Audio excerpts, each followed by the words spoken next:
Hi, this is Matt Lowe, and this is my report on restorative justice in Santa Barbara. What initially drove me to pursue this question, figure out what is happening with restorative justice in the area, is my passion for restorative justice, but then also the rarity of restorative justice within Santa Barbara. Simply found this out by doing a Google search and not really finding too much on restorative justice. But I found one organization, and that is Paraba, and I ended up connecting with the president of the organization, Reverend Arthur Stevens. The question that I later came to after doing my research is, why did the funding get cut for Paraba? So that is the big question that I'm trying to ask. But to do that, first we have to understand the climate of Santa Barbara, what is restorative justice, and what practices of restorative justice that Paraba is practicing, and how the community is responding to those. Santa Barbara being a liberal city that it is, it was confusing to me that restorative justice was not a higher practice within the community of Santa Barbara. To find out more, I interviewed Reverend Stevens in figuring out how restorative justice is being practiced within Santa Barbara and how it is being received. But first, to understand restorative justice in the community, we have to understand the layout of Santa Barbara. Santa Barbara is a predominantly upper class community, but it has a population, the population of Latino and immigrant people that are undocumented is around 40%. So the disparity between the two communities is quite vast. To understand how the communities are separated, we have to understand look at the political economy theory and see the socioeconomic and the racial makeup and how those two play into one another, and the social makeups, and how that leads the Latino and immigrant community to be marginalized within Santa Barbara's community.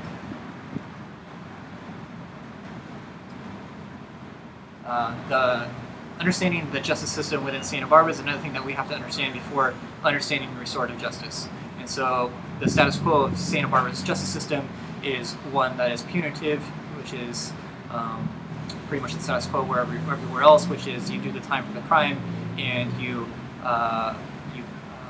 get the punishment for the wrong. And so this disparately impacts the Latino and immigrant community because the community is seen as a community that is criminalized through drugs and through gangs, and also through being undocumented. So when I speak of the Santa Barbara community, I had a hard time distinguishing the two between the Latino population, but then also the dominant culture. And so when I speak of the dominant culture, I'm speaking of council members and city workers and police officers, mayors and attorneys, and people that speak for the community and speak for the city. And when I speak of the Latino community, I'm speaking of working class, proletariat, youth, undocumented peoples, and gang members, people that are called drug users, lower class, and people that are homeless. So that's what I speak of when I speak of the Latino community. The majority of the population is poor. Of the Latino community is poor and generally lives in housing projects and public housing, and in lower class neighborhoods. These Latino communities, have a high level of conflict because they are marginalized and they are in disparate situations where they are put against one another, and so there's high levels of conflict. And so to work through this conflict and figure out their own system, because they're not supported by the dominant system, they seek to have their own forms of economy through drugs and their own forms of structure through gangs. And so this is the way that the Latino community is supported and run. And so restorative justice participates with this as an alternative perspective. So what is restorative justice? restorative justice asks a different set of questions. Instead of asking how much time for the crime, they ask how can the wrong be made right with the victim, the offender, and also the community. So this is a way of seeking peace and dignity within the community and the person. Since it is an alternative way of seeing justice, that means it is an alternative way that needs to view society. The restorative approach seeks to not identify people by what they have done, but by who they are. So this is to seek the dignity of the person. This can be seen as a practice of restoring the image of God or a beloved child. So this is the restorative practice that's taking part personally, but then also to the community. The most common practices of restorative justice are within primary schools and junior high and high school as alternatives for suspensions and expulsions. This is seen as a way of a form of rehab to keep the student within the education system. Restorative approach can be introduced into any injustice because it is a way of seeking peace and restoring the harm that has been done by allowing freedom for the person to freely speak about their experience and their feelings.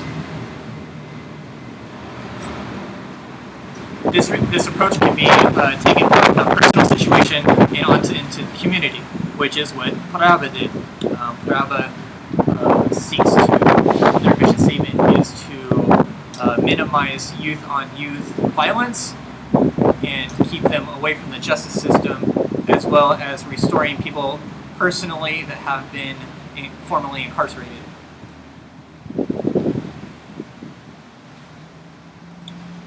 The restorative approach is taken up because an alternative perspective needs to be taken because the current justice system is working against the people and not for the people. What does this mean for the way Paraba interacts with the community? This means that Paraba works with gang members, they work with people that use drugs, and they work with people that are undocumented. They are welcomed and seen to be a part of the community instead of people that are left out and marginalized. JP Parada is a two-striker, that means 2 of 3 strikes, and he is a former gang member. So he sees himself as a part of the community and not somebody that's coming in and trying to take over. So he's been in the community and knows what it's like to be from here in a similar situation. Paraba is not a middleman between the community and the police, and the police get upset about this at times because they do not see Paraba as participating or cooperating with the police.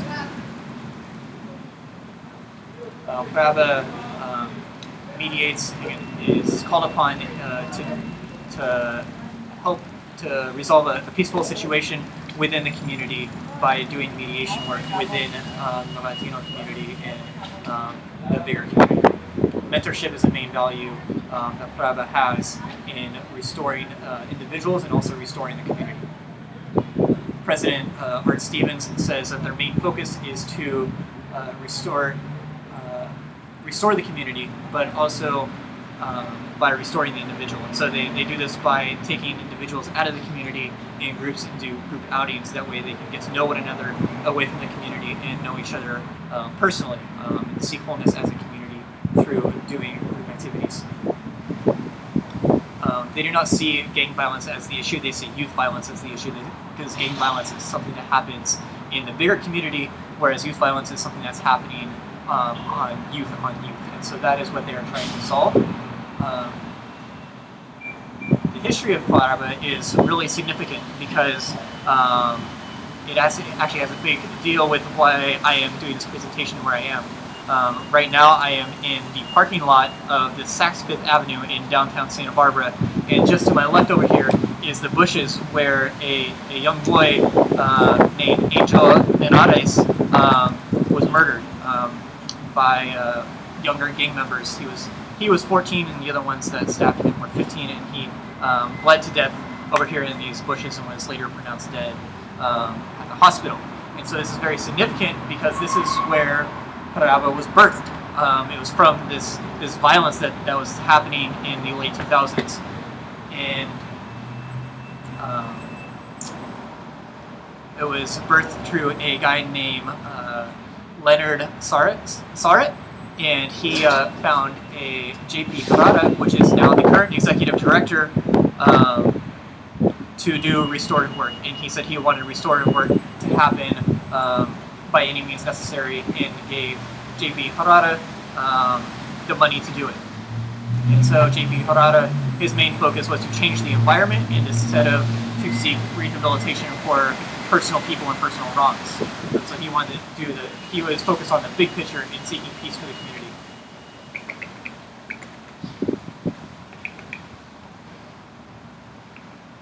So Paraba has seen violence go down between youth and seeking mediation between gang members, but also within the community and providing outlets for the youth to have non-violent outlets, but then also to seek ways of staying educated, and then also to having a mentor to look up to and getting job placement, things of that sort, to keep them out of trouble, but also to keep them focused in a place to go to when they need help, when there is a conflict, instead of having to turn to somebody that will continually punish them like the current system does. And so one of the main ways that Paraba worked within this was by being active against the gang injunction that was trying to take place here in 2011 and 2012. This was a very active fight. The gang injunction would have made it easy for police to put youth and other people on a list of gang members, and made it easy to arrest them and criminalize them. So this would have made particular areas of the Latino community criminalized and more highly policed, and would have led to the higher punishment of this. And so Paraba took it to be active against this gang injunction. So one of the ways that Paraba did this was through, again, doing mediation and resolving conflicts within the community. One of the members that they did this through was a fellow named Raymond Macias, who was a gang member within the community, and they used his participation to seek peace and bring safety within the community. This all came tumbling down in 2014 when he was sentenced 25 to life for gang involvement and drugs and murder. And so the reason this came down for Paraba is because his participation and involvement with the organization. And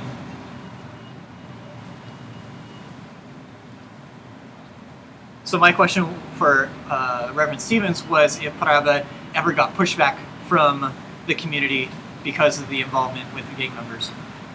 He said yes, but he also encouraged me to go learn about the gang injunction myself, so that way it did not come from him.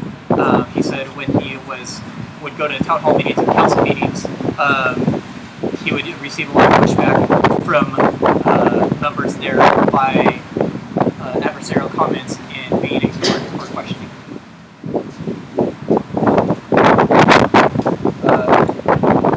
Through the California Street Terrorism Enforcement and Safety Act, it is said that gang members will be punished to the full extent possible as a enforcement of gang members into lower gang crime.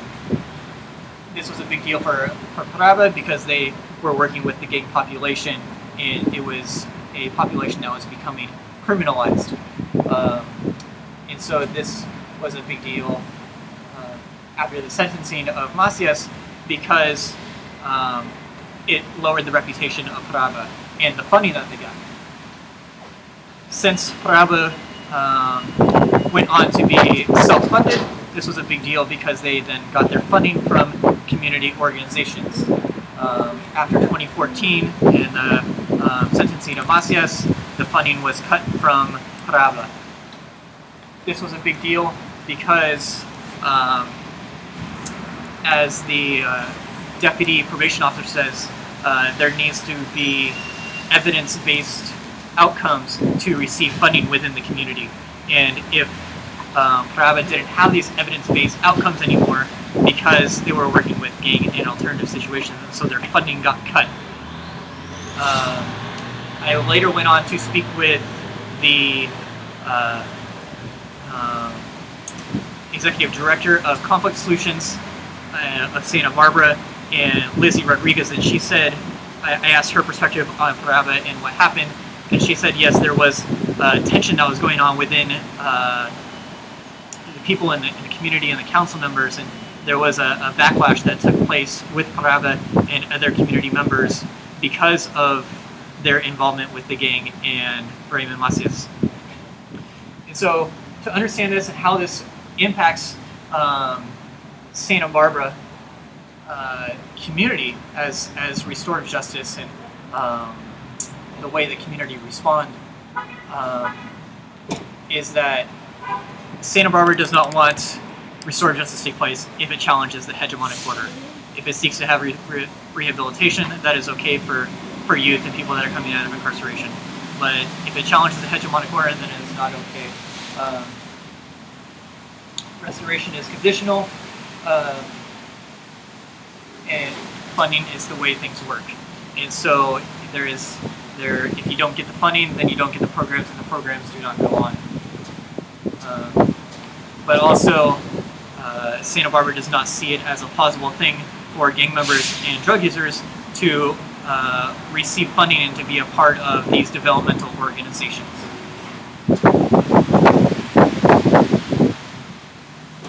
My theory that I've been able to come up with for the way Santa Barbara views restorative justice through the work of Paraba is that Santa Barbara is not ready for restorative justice in its full practice. They will use restorative practices, but restorative justice in its philosophy is too radical because it seeks an alternative way of seeking dignity for all people instead of just specific people that the dominant class wants to select.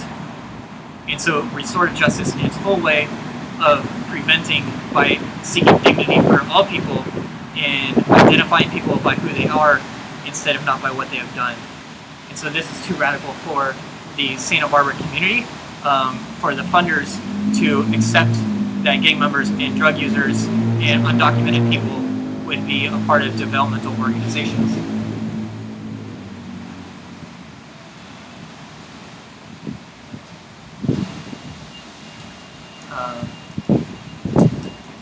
So I think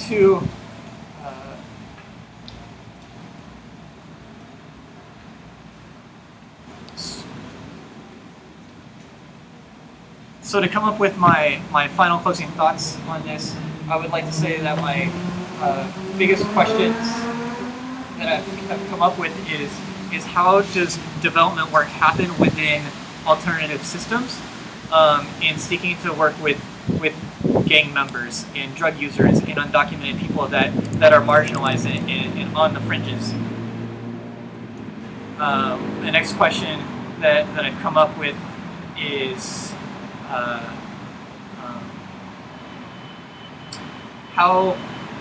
what is restorative and how does true restoration take place within a community? So if a community is not willing to take responsibility, how does that restoration take place while working within the system that is at place?